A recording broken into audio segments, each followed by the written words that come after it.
When it comes to corporate social responsibility in small and medium enterprises, it sounds like chalk and cheese.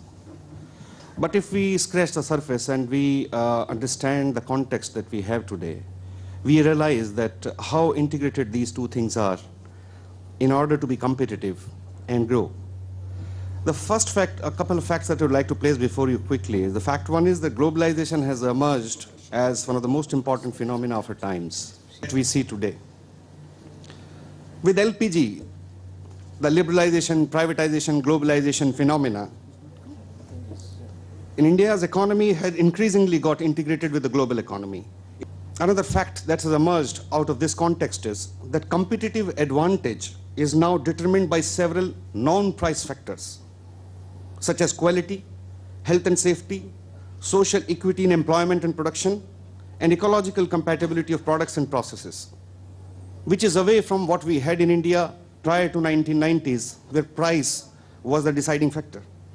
So competitiveness, therefore, is increasingly man-made. But the SMEs are facing other problems when trying to cope up with the challenges of corporate social responsibility. The term corporate essentially addresses the other issue. Corporates are under the government lens, they are under the lens of the society, precisely because of the reason they take money from the government, they take money from the public. So they are subjected to several parameters of inspection under the Companies Act and the SEBI Act and so on and so forth. That may be fine with them, but enterprise is very different. Small enterprises are different.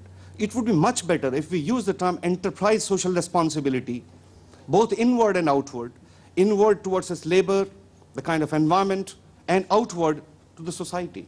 Finally, the point is that if we SMEs take to this and look at this as an opportunity, it is a greater business opportunity for us, that if we comply some of these standards, rather most of the standards, and become part of the global supply chains, we would not only would be more competitive, but we would be able to grow and capture and have much greater access, market access than we have today.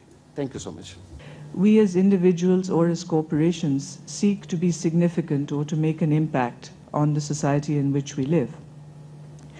However, for corporates, there is an additional layer of responsibility, and that is to our shareholders. So, you know, when we talk of money or we talk of checks or we talk of a win-win, it's more than just an impact which satisfies this basic urge to be significant. You have to show shareholder value by doing so. And at least certainly in our own instance, in that of ABN AMRO, as I will share, we have found very tangible benefit in doing what is right over and above what is expedient. And to achieve that result, what I think is very important is that a corporate needs to clearly understand what manner of impact it chooses to make. So what are the areas that we are going to focus on? Because of course in societies like India, there are a multitude of problems that need to be addressed. So for corporate social responsibility to be sustainable and for it to be a win-win, I think the most important thing is focus. Now to come to our own organization, ABN AMRO, which is a Dutch bank, and we have a presence in India, we have chosen to focus on three areas. So women, child, and the environment. There is a value for the organization. I mean, you know, a lot of corporates just look at publicity. There's a very strong corporate value just in publicity, but more importantly in client engagement. If you focus your efforts on something that you believe in, but which also society can see that you do without any motive for pecuniary benefit. The other area where we have spent a lot of effort is on children. And there too we have focused on two NGOs which work in the grassroots in Chennai and Mumbai, where our own staff have a very direct engagement.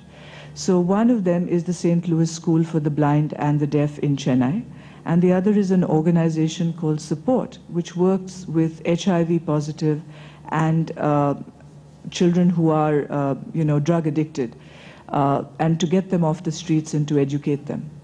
And we are today financing through MFIs about 250,000 women. And we are now working quite actively to build capacity in these microfinance institutions. Once again, there we have found that this is straightforward, just it makes sense from a banking perspective. So, you know, Bobby mentioned the work of Mohammed Yunus. Of course, we are doing a fraction of that kind of work.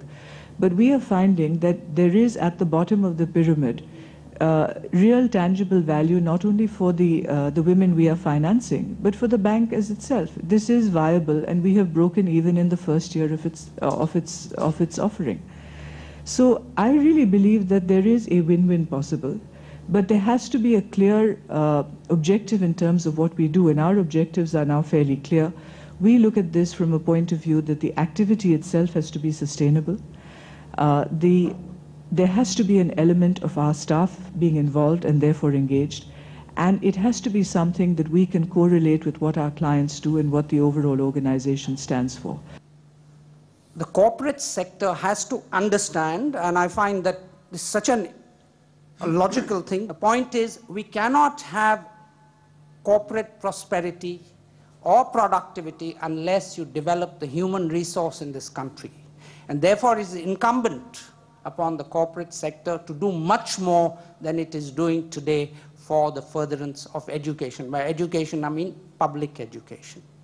And right now, the corporate sector is totally disengaged with the public education. And it's always looking to the government without being able to put forward pitiful sums. I don't think of corporate India, if you read today's paper, it says we have the largest number of billionaires in Asia, but I don't, of all those billionaires, I've not seen a single public library donated by them, or a single school for underprivileged children, or a single public hospital by them. And I think this is the kind of core issue with which we must tackle, instead of just saying government has to do this, we need to have a partnership, etc. And I'm happy to say we had recommended that the IT industry must be taxed. They must pay income tax. They've been enjoying an income tax holiday for the last, I don't know how many years, and they become global companies. And I was happy to note that a minimum alternative tax has been imposed on the IT industry, because they have not been coming forward to promote schools, hospitals, or libraries, or whatever.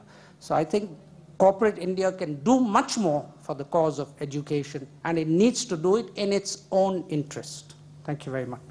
Companies should start using their cultural influence, unique capabilities, and grassroots presence for widespread social change.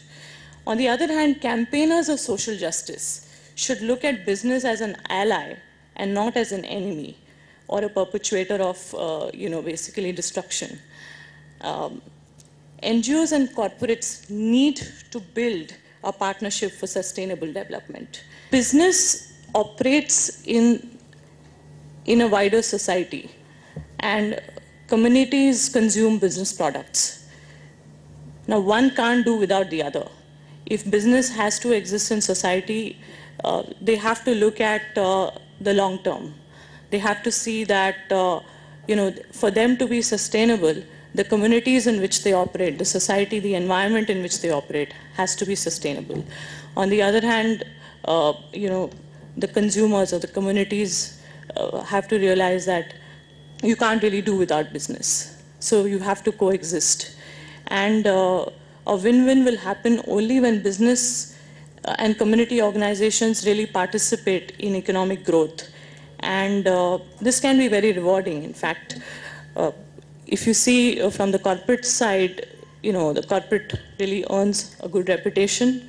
There's brand differentiation if you practice corporate responsibility, because that's really giving you a distinction, bringing you closer to the community in which you exist, and you experience sustained business growth in the long term.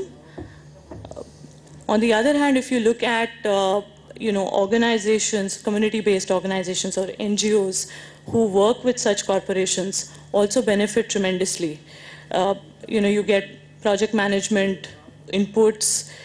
There's more professionals who get involved as volunteers these days. A lot of employee volunteering programs that are happening.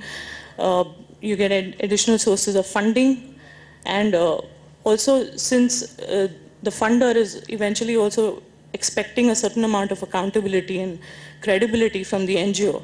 So NGOs are also being compelled to focus on that aspect and realize the essence and importance of being credible and accountable. So it's clearly a win-win, all the way through. Sustainable business can happen only if there is sustainable development and economic sustainability. Corporates should analyze profits in conjunction with social prosperity.